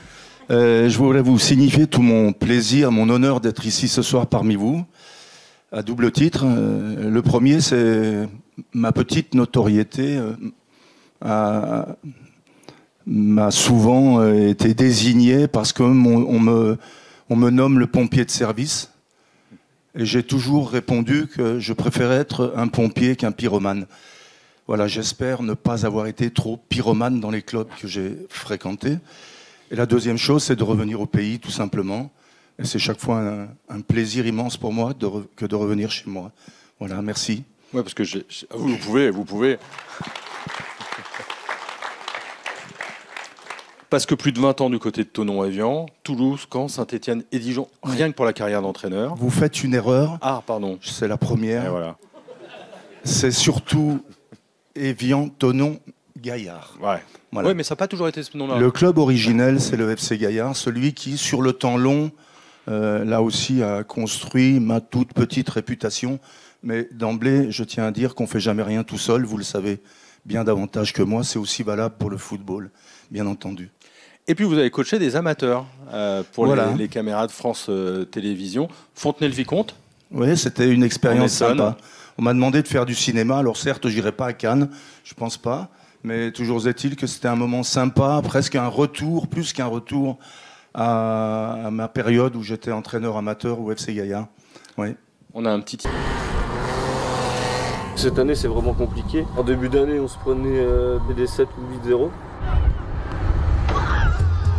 Mentalement, c'est de se prendre des branlettes tous les dimanches matins. C'est quand même très compliqué. On arrive à marquer, mais derrière, on s'en prend 2 ou 3, et ce qui nous fait perdre le match à chaque fois.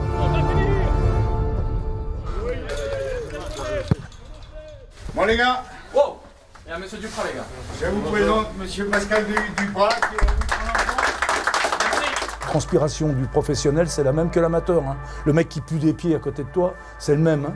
Okay, il n'y a pas de distinction. J'ai vécu des choses merveilleuses avec les footballeurs amateurs. Moi, je viens avec cet esprit-là ici, hein. Vivre dans l'échange avec vous.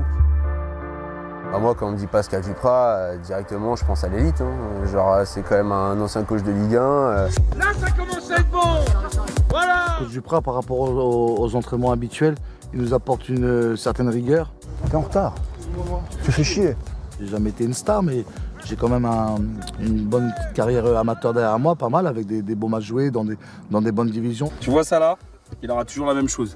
Mais il galope sur le terrain, cet enfoiré. Il m'a dit, oh là là, toi Christophe, avec 7-8 kilos de moins, hein, tu serais une fusée. 47. Il faut que tu rééquilibres ton alimentation. Continue à faire du sport, en faire davantage. Puis c'est mieux pour ta chérie aussi. Hein.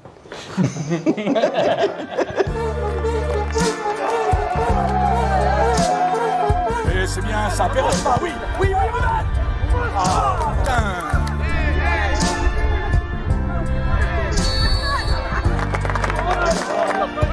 Allez, Pépiton. Avance sur lui. Avance sur lui.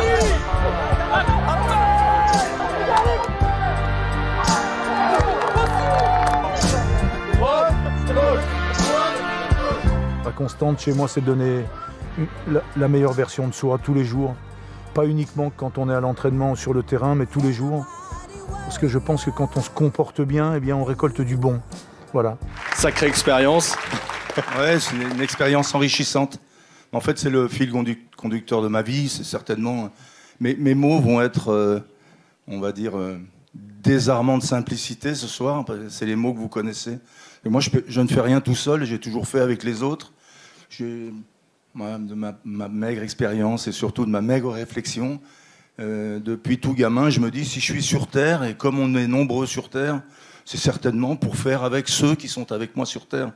Donc, cette expérience-là, elle est semblable à l'expérience d'un entraîneur avec des professionnels. C'est donner de l'humain, c'est donner bien sûr son savoir, le partager, mais toujours le faire avec bienveillance.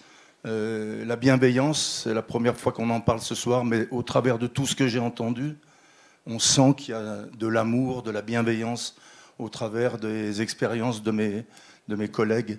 Donc on peut être très professionnel, on peut être très structuré, mais on se doit d'être bienveillant. La bienveillance, elle permet un climat opportun et propice au dépassement de soi et à l'épanouissement. Ce que vous m'avez dit quand on s'est eu au téléphone, c'est qu'évidemment, ce sont des mondes différents entre le monde professionnel et cette équipe amateur, mais qu'il y avait le même plaisir d'éducateur, de faire progresser, de faire jouer, d'aller vers un objectif. Oui, mettre des outils en place pour faire progresser ceux qui sont à notre charge. Mais c'est aussi une des missions de l'entraîneur que je suis, à savoir être toujours éducateur dans l'âme. Donc tout au long de ma carrière, j'ai eu beaucoup de plaisir à mettre avec mes collaborateurs des outils en place pour faire progresser des joueurs de foot, qu'ils soient amateurs ou professionnels. Donc en cela, c'est complètement semblable. Et le plaisir est immense quand vous voyez un joueur à qui vous avez dispensé les conseils, mis en place des exercices pour sa progression, que de le voir s'épanouir. Comment vous faites pour repérer des talents? Parce qu'un club, il y a l'équipe Fagnon, puis il y a d'autres équipes. Quelle stratégie vous mettez pour aller trouver des talents que vous allez pouvoir faire monter? Généralement, dans les clubs professionnels, là je parle on a toujours affaire à des talents. Si vous avez 70 à 80 joueurs dans un centre de formation, ça veut dire qu'ils sont passés dans le maillage fédéral et aussi les maillages qui sont propres au club. Mais néanmoins, chaque fois que j'arrive dans un club, alors que je suis l'entraîneur professionnel, donc moi j'ouvre mes portes d'abord aux éducateurs et aux entraîneurs des catégories inférieures. Ça c'est important, fondamental. Et puis aussi, j'oblige mes collaborateurs et moi-même à assister chaque fois que les équipes de jeunes jouent à domicile. Chacun un de mes membres, chaque fois automatiquement, voit une équipe jouer chaque semaine. De cette manière-là, ça me permet ensuite d'instaurer des séances qui mêlent les professionnels et les jeunes et qui nous permettent tout simplement d'observer, parce que l'observation, c'est bien entendu le critère numéro 1 de la détection du talent. On a une soirée sur le management et le leadership. On a beaucoup parlé de cadre et de sens, et c'était aussi le sens de notre entretien quand OCU. Vous m'avez dit, moi je pose d'abord un cadre et j'explique les choses. Voilà, donc nous avons affaire à on va dire des joueurs qui sont plus ou moins, on va dire, avec des égos surdimensionnés. Mais néanmoins, il faut placer un cadre. Voilà. Donc le cadre, il est suffisamment large pour l'expression individuelle et collective. Ça, il faut y veiller. Et à partir du moment où ce cadre est fixé, après, je ne transige pas. Je prends simplement un des fléaux du foot professionnel. C'est complètement inadmissible pour moi. On a des joueurs qui ont l'obligation d'être là à 8h30 le matin, de prendre des petits déjeuners en commun et de passer la journée à s'entraîner, à entretenir leur corps. Et voilà pas qu'il y a des garçons qui arrivent en retard. Donc ça, à partir du moment où le cadre est fixé, il ne peut pas arriver en retard. Ce n'est pas possible dans le monde professionnel, celui que vous vivez peut-être, mais en tout cas chez nous, en tout cas chez moi, ce n'est pas possible. Un joueur qui arrive en retard ne s'entraîne pas. Il aura le privilège de se voir dispenser une séance par le coach principal, souvent placé à midi, et souvent placé de telle sorte que leurs collègues, que leurs coéquipiers les voient. Okay, et cette séance, elle n'est jamais très sympathique, je dois l'avouer. À partir du moment où ce cadre-là est défini, ensuite il faut que le joueur et les joueurs puissent s'exprimer de manière à ce que la confiance les gagne, et de manière à ce que les résultats puissent être ceux que l'on a définis au préalable.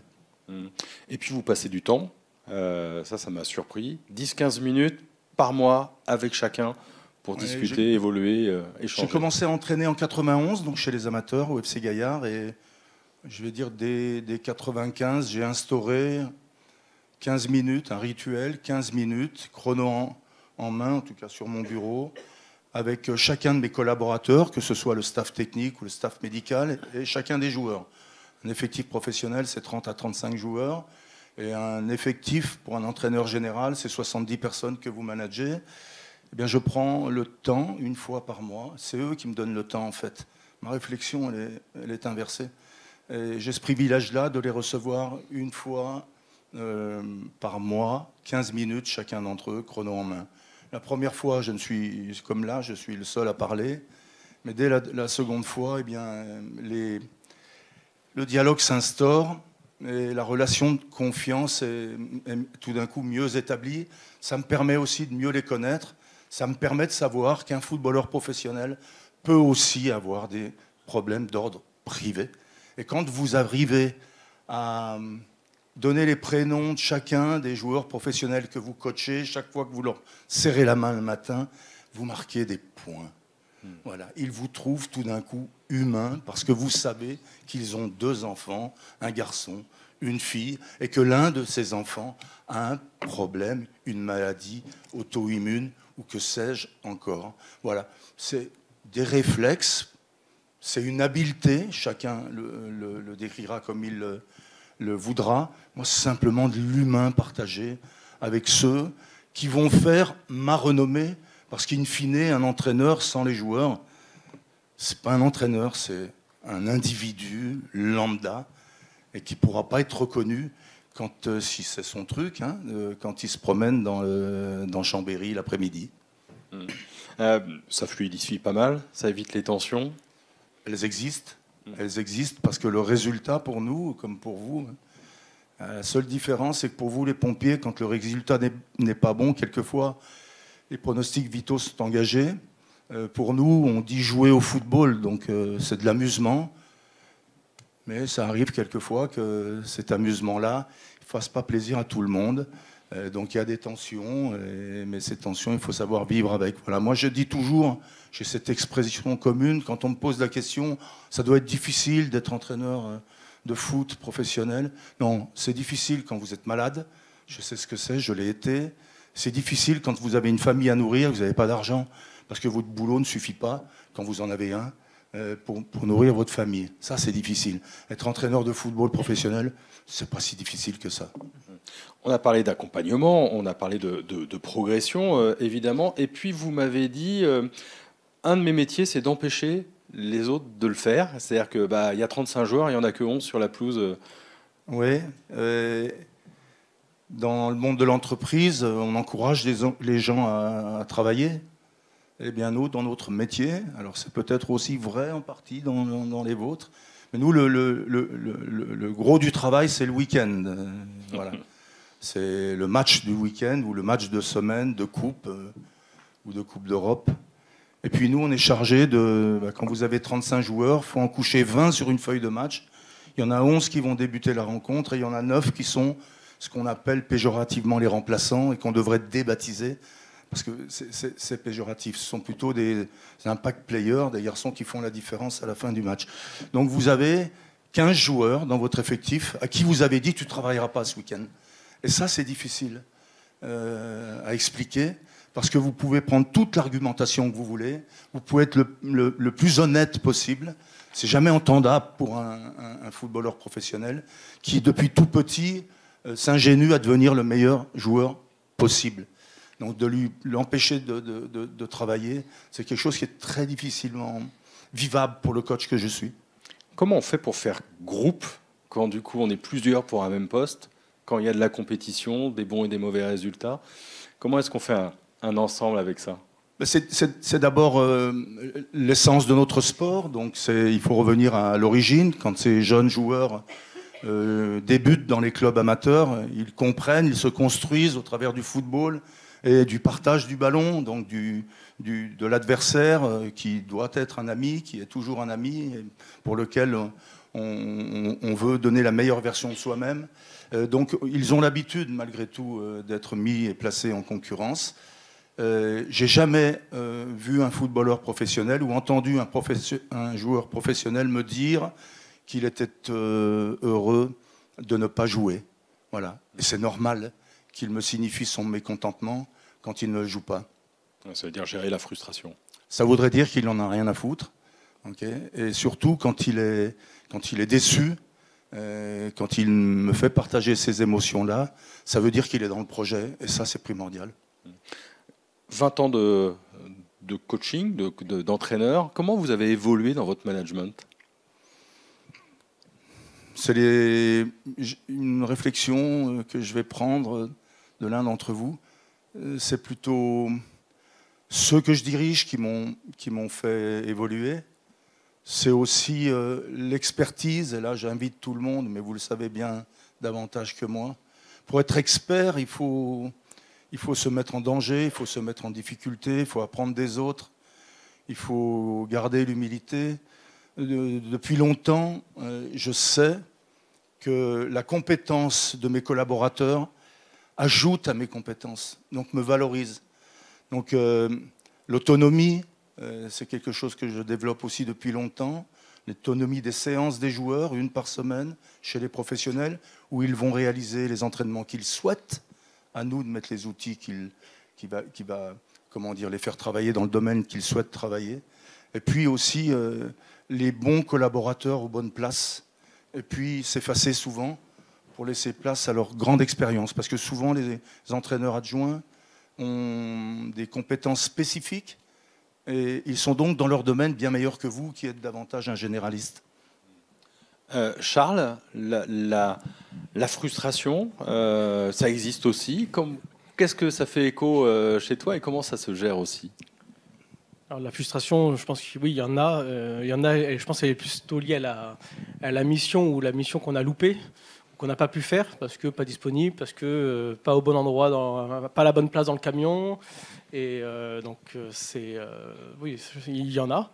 Mais il faut l'utiliser pour débriefer, communiquer. Et d'ailleurs, il faut et grandir. Je reprends les mots, ce que tu disais, Pascal, de servir tout ça pour faire grandir individuellement et le groupe. Du coup, pour arriver à animer des groupes avec cette frustration qui peut arriver, c'est se préparer en fait, préparer parce qu'aujourd'hui c'est toi, demain ça sera moi. Et on se prépare activité physique, manœuvre, technique, engin. Voilà, on se sert de ce qui a marché, ce qui a moins bien marché sur des interventions. Voilà, donc tout ça, c'est ce qu'on appelle la préparation opérationnelle. Et c'est ce qui va animer le groupe dans l'attente de la mission. Et la mission, c'est elle qui rythme un peu l'activité du pompier. Pascal, vous voulez rebondir? En fait, il y a beaucoup d'analogies entre tout. Les analogies tombent sous le sens parce que vous gérez tous de l'humain et en face de nous, ceux qui collaborent sont des humains, donc avec leurs propres émotions et avec leurs propres problématiques, aussi quelquefois avec une perception de l'événement qui n'est pas forcément la nôtre, puisqu'on est tous, autant que nous sommes, différents.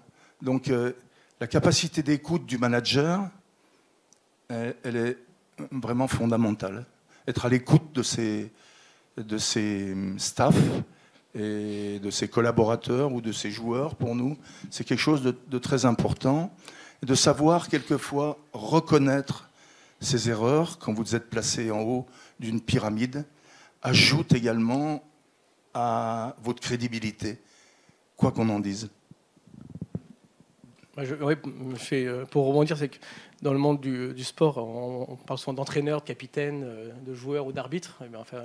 C'est un manager, il faut qu'il se positionne sur ces 4 facettes, qu'il sache se positionner en tant qu'entraîneur, en tant que capitaine, parfois joueur, faire avec, puis de temps faire le sale boulot à arbitrer.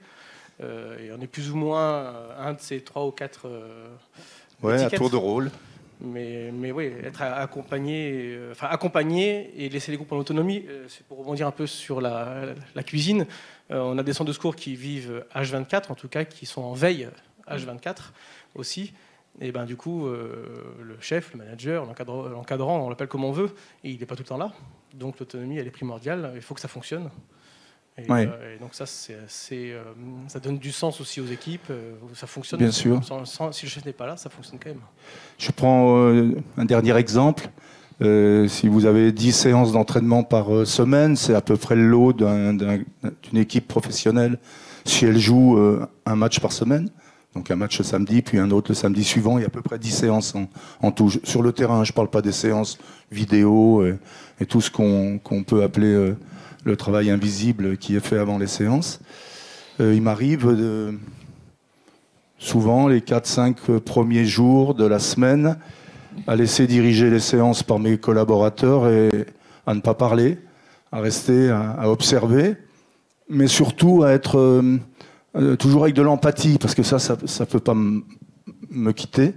Donc, c'est pas parce que je suis pas au milieu d'eux, c'est pas parce que je n'interviens pas que je suis rigide, que j'ai envie de signifier mon mécontentement. Non, c'est pour me libérer du temps, surtout pour mettre en valeur mes collaborateurs, parce que c'est fondamental, et aussi pour prendre un tout petit peu de hauteur et s'apercevoir que sans vous, parce que ça, pour tous les managers, il faut bien se le mettre dans la tête, sans vous, ça marche aussi, hein.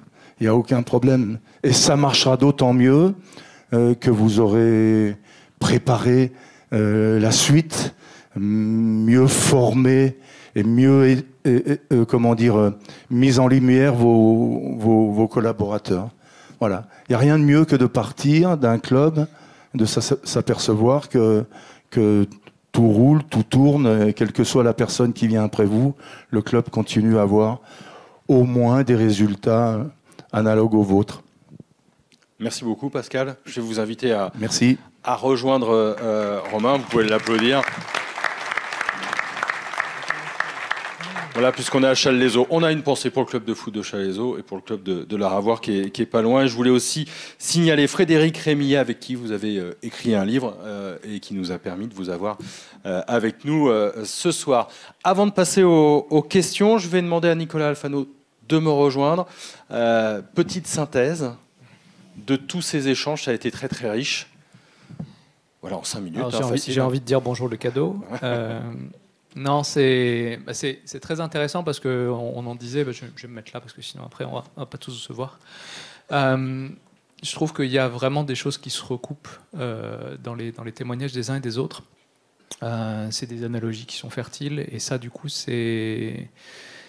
Et en même temps je me rends compte qu'on n'a pas donné beaucoup de solutions.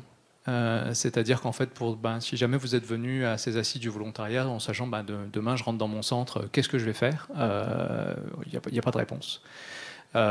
Et ça, je ne veux pas non plus vous laisser avec cette frustration-là, pour le coup, des gestions de la frustration. Mais je ne veux pas non plus vous vendre du rêve. Donc en fait, moi, ce sur quoi je voudrais réinsister, c'est que... on est dans une situation où là, on le sent clairement sur la question du volontariat, il y a un fonctionnement à réinventer. En fait, on n'est pas dans une dynamique où on va pouvoir se raccrocher, revenir à quelque chose de connu, où on se dit, voilà, on a peut-être oublié certaines choses, il faudrait qu'on revienne à l'équilibre d'avant. Et je pense que dans tous les métiers qui se sont présentés là, ici, c'est la même chose. En fait, on voudrait bien, mais en fait, on ne pourra pas. Et je pense que c'est ça qui est inquiétant aussi, parce que ce qui fait peur, c'est l'inconnu. C'est de se dire, oui, mais demain, je ne sais pas à quoi ça va ressembler. Et je pense que c'est aussi pour ça qu'on est très sensible à cette idée d'en faire une crise, de dire, voilà, le volontariat est en crise, parce que du coup, effectivement, c'est inconnu, on ne sait pas où ça va. Il y a quand même un certain nombre de pistes, notamment tout ce qui a pu être évoqué sur la question de la responsabilisation. Mais je pense que l'un des éléments qui transparaît aussi, c'est le fait que l'important c'est de connaître l'autre, c'est de connaître les sapeurs-pompiers volontaires et professionnels avec lesquels on travaille, sur le volet de leur vie professionnelle, sur savoir qui ils sont, mais savoir aussi où ils vont, qu'est-ce qu'on peut leur donner comme charge de responsabilité, qu'est-ce qu'on peut faire. Et ça, c'est pas un truc en plus qui se rajoute à la liste. Je pense à vous pour le coup qui avait une journée de travail où, si vous êtes volontaire, vous avez votre travail avant, vous gérez un centre, quand vous rentrez à la maison, vous gérez le centre. Et il ne faut pas voir ça comme un truc en plus. En fait, c'est quelque chose qui, à terme, doit vous faire gagner de l'énergie, doit vous faire gagner du temps, parce qu'en fait, vous n'avez pas à tout faire tout seul. C'est ça aussi l'enjeu de la responsabilisation, c'est qu'en fait, on va chercher des équipiers, on va chercher des gens avec qui on peut travailler, pour se donner du temps, pour se donner de l'énergie.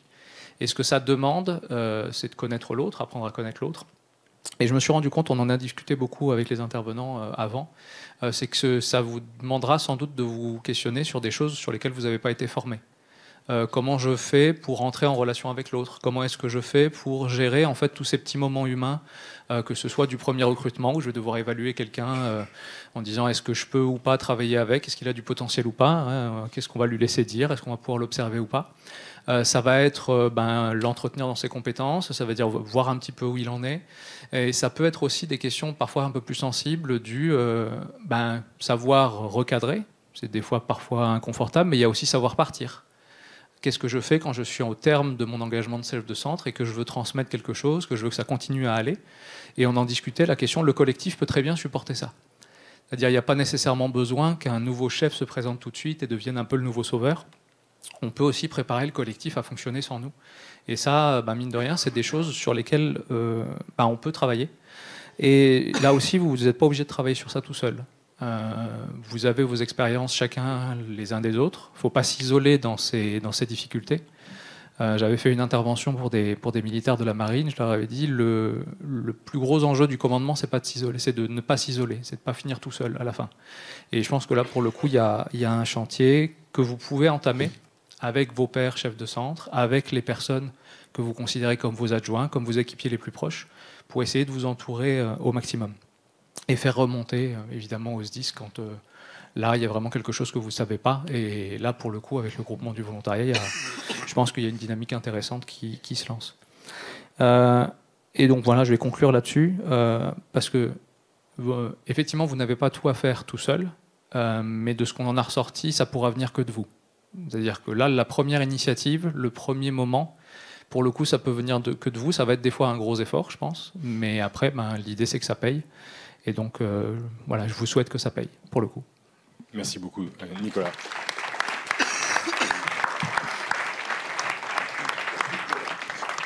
Alors, je viens de prendre le micro des questions du public. Est-ce que quelqu'un dans la salle a des questions? Bien, Jean Gobert va vous faire passer le micro. Allez-y, je vois absolument rien, mais si vous levez la main très fort... Oui. J'ai un volontaire là-bas. Allez-y.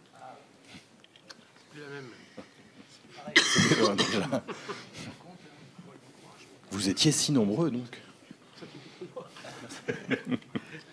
Oui, il en faut toujours un pour commencer, Bah ça oui. donnera du courage aux autres. Moi, je vais rebondir un petit peu sur la conclusion de Nicolas Alfano. Je vous remercie pour votre analyse. Et puis challenger un peu, mettre un peu de controverse. Il paraît que c'est important en sciences.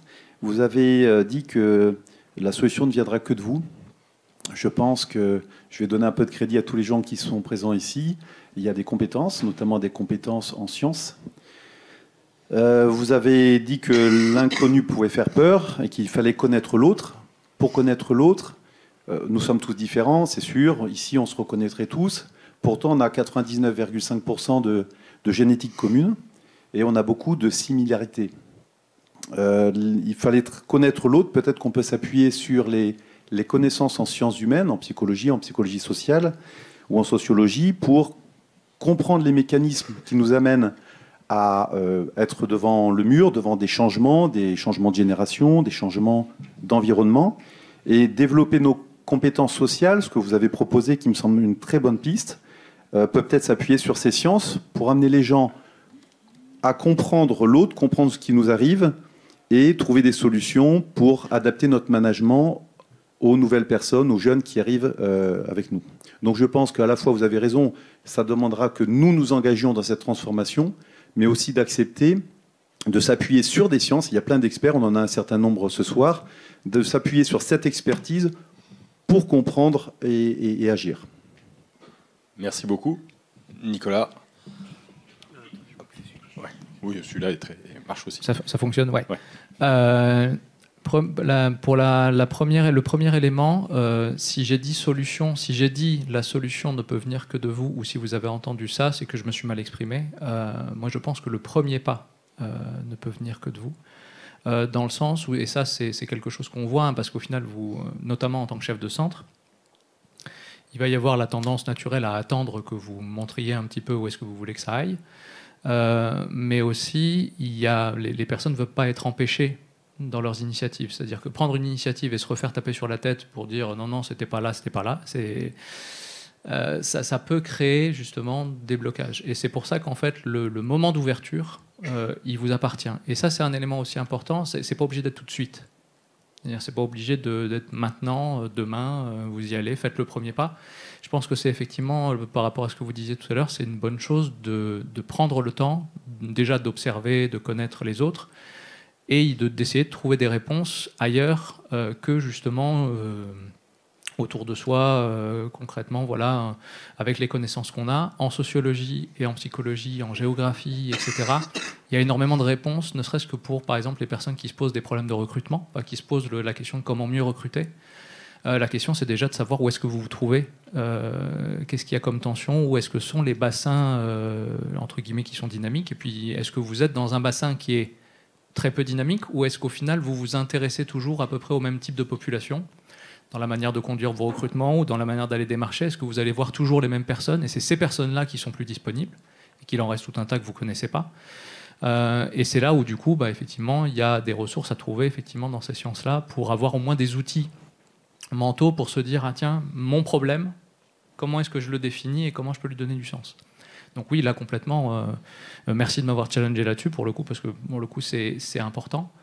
Ça rentre dans la formation continue, hein, évidemment. Et pour le coup, il ne faut pas hésiter à poser la question quand on ne sait pas. Hein, pour le coup, il y a une université apparemment qui est dynamique en Savoie. Donc, du coup, pour le coup, il y a des collègues qui pourront vous répondre, je pense, assez précisément, ou ne serait-ce que vous accompagner aussi dans certaines questions, sans problème.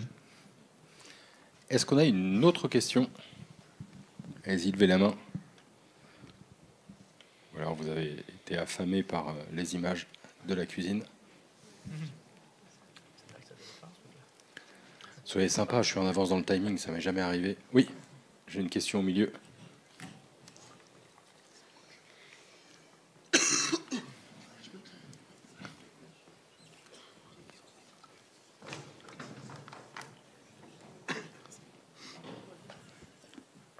Bonjour. Moi, j'avais une question pour Pascal. Faire du lien, est-ce que vous pourriez nous donner un outil pour nous, managers, ou pour les officiers de centre, sur le momentum négatif? Comment faire sortir de cette culture du pessimisme parce que j'ai perdu un match, j'ai perdu un deuxième match? Et comment outiller des chefs de centre ou des managers pour, quand on arrive, par exemple, dans une salle, à la machine à café, où on entend cette culture défaitiste, pessimiste, cette notion un petit peu de rien ne va. Est-ce que vous avez pu utiliser des outils particuliers pour sortir la tête de l'eau les collaborateurs à ce moment-là? Bon, c'est avant tout, vous m'arrêtez si je me trompe, les scientifiques, hein, mais c'est très français, ça. Voilà. Donc, j'ai eu la chance. C'est quoi? C'est la claque? Je pense que le bon manager a les bons réflexes et il doit mêler ce qu'il a bien sûr appris, ses connaissances et aussi son empirisme. Faut sentir son auditoire. Faut savoir dans quelle mesure cette défaite elle est comment dire fâcheuse. On est tombé sur meilleur que soi ou les joueurs ont fait n'importe quoi. Et il faut savoir les surprendre aussi. Donc voilà, il m'arrive souvent de prendre. Je gagne un match sur 3 depuis que je suis entraîneur professionnel, donc je suis vraiment une pince. Okay. Donc, et pour autant, je me fais pas harakiri à chaque fois que je perds. Alors c'est peut-être l'habitude, mais toujours est-il qu'il faut, encore une fois, à mon sens, savoir jauger des responsabilités et savoir surprendre les personnes que l'on manage. Il m'arrive de prendre des tatouilles où clairement les joueurs sont responsables. Devant eux, je vais les surprendre en leur disant « Écoutez, la défaite, c'est pour moi, parce que tactiquement, j'ai pas su répondre aux problèmes de l'adversaire. Donc je me mets en difficulté par rapport à eux, mais je me mets à niveau. Et puis ensuite, parce que j'ai aussi cette arme-là, quand je passe devant la presse, tout de suite après le match, je vais servir exactement le même discours. C'est-à-dire que je vais dire « C'est de ma responsabilité, la défaite. Surtout pas de la responsabilité de l'équipe. » Et puis aussi comprendre... Donc, je parle de mon domaine. Hein. On dit bien jouer au football. Donc la défaite a une importance toute relative. Bien sûr, des supporters sont en colère. Bien sûr, il y a des financiers qui mettent des sommes colossales pour faire avancer un club. Donc la dimension économique est ultra présente chez nous. Mais néanmoins, désacraliser la défaite, c'est peut-être la bonne voie pour mieux rebondir et pour se rapprocher d'une victoire future. Voilà. Donc, c'est selon, à chacun son mode opératoire. Mais si j'ai un conseil pour supplémenter la question que vous venez de me poser, le bon manager, il surprend tout le temps. Il est là où on ne l'attend pas. Une fois que le cadre est posé, hein, qu'on soit bien tous d'accord. Mais ensuite, dans ces réflexes de manager, il faut qu'ils soient surprenants. Merci. On a le temps pour une dernière question. Oui, monsieur devant. Allez-y, levez la main. Il ne vous a pas vu, voilà. Merci, bonsoir à tous. J'ai une question individuellement à vous poser. Comment vous intégrez aujourd'hui la santé mentale pour chacun de vos collaborateurs et est-ce qu'il existe un management de la prévention? Sacrée question. Qui veut se lancer? Allez, Romain. Je pense qu'il faut être à l'écoute aujourd'hui. Voilà, Pascal nous en a parlé tout à l'heure. Je pense qu'on fait tous des métiers humains. En fait, faut recentrer le truc. C'est-à-dire que les IA arrivent, elles ne sont pas là. Hein. On fait un métier humain et je pense qu'il faut vraiment être à l'écoute et en fait détecter les signaux qui alertent, en fait, tout simplement. Aujourd'hui, on a des collaborateurs, il faut les considérer, voilà, c'est des gens qui sont là pour nous aider, mais pas que, c'est des gens qui passent limite plus de temps avec nous qu'avec leur famille, c'est ça qu'il faut se rendre compte aussi. Hein. Donc c'est pour ça que je pense qu'il faut être très attentif et tendre l'oreille. Le bonjour, comment ça va? Faut pas attendre le ça va automatique. Faut savoir déceler. Et je pense qu'aujourd'hui, c'est ça qui fait une petite différence d'un bon manager. C'est-à-dire qu'on est à l'écoute et on fait ce côté humain. De toute façon, je pense que c'est ce qui revient beaucoup. Hein, c'est ce côté humain avant tout. Et surtout d'être à l'écoute, je pense. Qui veut répondre? Dans le sport ou dans l'armée ou chez les pompiers? Voilà, comme ça, ce qui me vient, je reprends ce que tu dis, c'est le côté humain, prendre soin les uns des autres, parce que l'autre, chez les pompiers, l'autre, c'est le binôme avec lequel je pars à l'intervention, peut-être dans 10 minutes, 1 heure ou dans un mois. Et du coup, vivre ensemble à la caserne, que ce soit par l'amicale, des choses un peu plus festives, mais c'est se connaître. Je reviens là-dessus, se connaître, prendre soin de l'autre. On a des outils, après, du débriefing, soit des interventions, soit des situations pas faciles à vivre.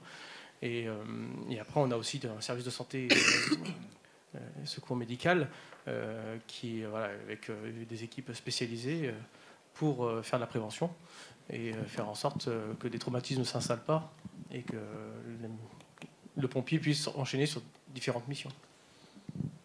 Pascal, gros sujet, la santé dans le sport. Chez les clubs professionnels, aujourd'hui, on a l'habitude, chaque fois qu'un joueur arrive le matin, il a un questionnaire à remplir sur la tablette pour donner son ressenti. A-t-il bien déjeuné? S'il déjeunait à la maison? A-t-il bien dormi? Voilà, il évalue son degré de forme. Donc ça, c'est une première alerte. Puis aussi, la responsabilité du manager, c'est aussi de faire en sorte qu'il y ait des sas de décompression qu'il faut actionner dès lors que le staff médical vous dit qu'un joueur n'est pas très bien, tant mentalement que physiquement. Il faut savoir les faire décrocher. Mais c'est aussi valable pour ses collaborateurs. Voilà. J'ai beaucoup de collaborateurs qui sont comme moi des besogneux. Ils ont plus de talent que moi, mais on aime le travail. Mais de rester au bureau jusqu'à point d'heure tous les jours de la semaine, parce que nous, comme vous, c'est 7 jours sur 7 que vous êtes dans une machine à laver où vous prenez tous les jets. Il faut savoir vider la cuve de temps en temps et avoir la sagesse de recommander à ses collaborateurs de couper, quitte à ce qu'ils ne soient pas là une journée complète et qu'ils soient en famille. Ou alors vous-même, parce que bien souvent on ne prend pas soin de soi. Quand on est tourné vers les autres, on s'oublie. Voilà, moi, mon premier infarct, c'est 39 ans. Premier infarctus. Et depuis 55 ans, je vis avec un défibrillateur, alors que j'ai jamais fumé, j'ai jamais bu. Voilà, donc j'ai peut-être pas assez pris soin de moi, ou peut-être j'ai définitivement pas eu beaucoup de chance. Mais avoir ces réflexes-là, voilà, c'est pas une honte que de couper. C'est pas une honte que de s'effacer. Et c'est pas une honte que de dire à un joueur « tu joueras ce week-end ». Mais néanmoins, mardi, séance cœur, tu ne vas pas t'entraîner parce qu'il faut que tu te reposes. Paul Florent. Votre question fait naturellement penser au syndrome post-traumatique auquel on peut être confronté, et je pense que c'est aussi le cas chez les pompiers. Donc c'est une maladie qui a été, un syndrome qui a été reconnu comme blessure en service, blessure de guerre. On a mis du temps à la traiter dans les armées. Le constat est que les garçons et les filles qui en souffrent ont du mal à se tourner vers des professionnels. Il y a différents biais, j'imagine, habitudes, traditions, peu importe. Le constat que l'on fait, c'est que par contre, ils sont capables de s'en ouvrir à leurs proches, leurs subordonnés, leur père ou leur chef. Et qu'on est formé depuis quelques années à essayer d'identifier les différents symptômes de ce genre de syndrome, de ce genre de blessure, et pour lesquels on est capable de mettre en place des accompagnements dans la durée qui permettent d'identifier les symptômes, de les traiter et d'être capable de faire revenir le personnel dans un cadre opérationnel. Et après, je m'aligne sur l'ensemble de mes camarades, donc sur le conseil, l'écoute, l'attention apportée à son équipe de manière à prévenir ce genre de symptômes. Juste pour préciser, quand je parlais du 3SM, je fais allusion, je le précise parce que tout le monde n'est pas pompier. On a une unité de soutien psychologique qui existe et donc, qui est déclenchée soit par notre centre opérationnel, au vu de l'intervention et des éléments qu'ils ont, soit du chef d'agré ou du chef de centre. Donc voilà, il y a plusieurs boucles de rattrapage pour permettre à un équipage ou à un pompier de débriefer avec une psychologue et d'avoir un suivi derrière. Nicolas, vous voulez ajouter un mot ? Oui, c'est un sujet sur lequel j'ai été amené à amené à travailler dans certaines de mes recherches. Un élément qui passe souvent à la trappe, mais qui pourtant est important, c'est de prendre le temps de libérer la parole là-dessus.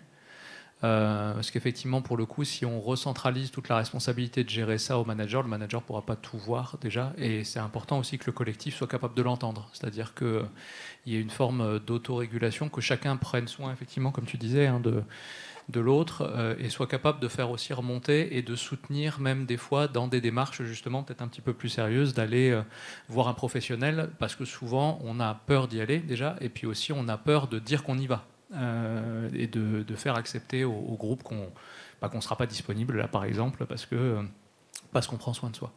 Donc ça c'est un élément important, et je rejoins complètement ce qui a été dit sur le fait que le manager doit aussi savoir prendre soin de lui.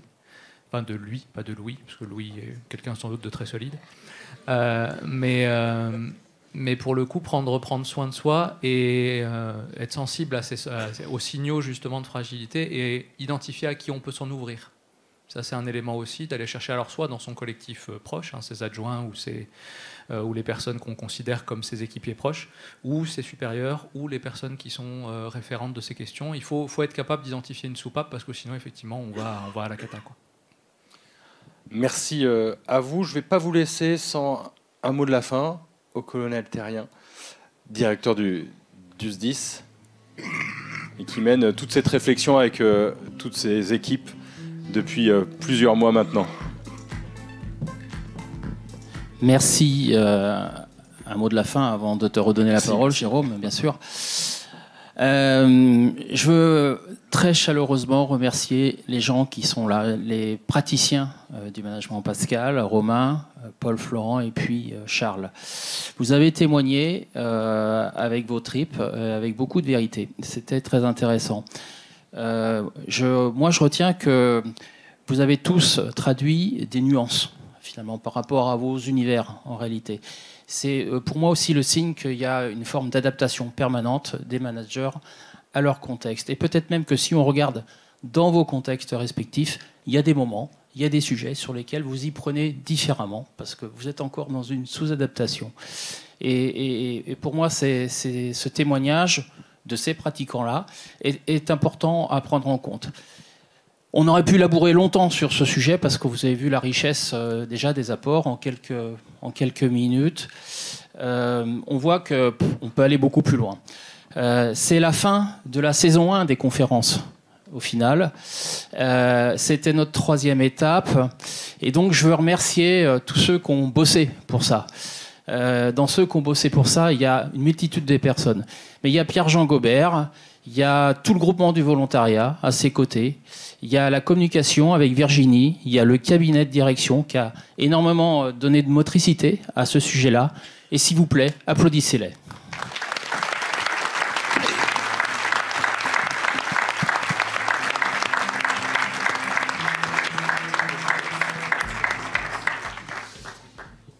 Et fort de vos applaudissements, en réalité, on va ouvrir une saison 2, finalement, à ce cycle de conférences, parce que la thématique du volontariat, la dynamisation de cette question, c'est pas un flash, c'est une lumière continue, en réalité, qu'on veut déposer et envelopper autour de cette cause.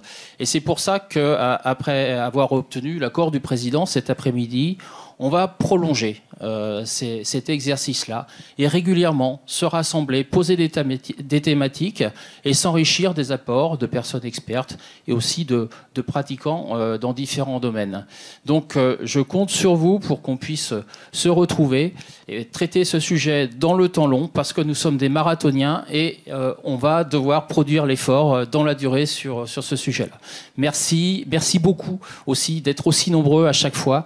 Ça valorise ceux qui mettent tout ça en place et c'est aussi le signe que ce soit les élus, les chefs de centre ou des personnes qui ont un intérêt dans cette affaire-là à être présents. Il y a tout le monde, hein. Il y a des gens qui ne sont pas chefs de caserne, il y a des gens qui sont chefs de pôle de groupement, il y a la sous-direction santé. On est très nombreux et ça montre qu'on est tous mobilisés pour ce sujet et donc on va prolonger l'effort. Voilà, merci beaucoup.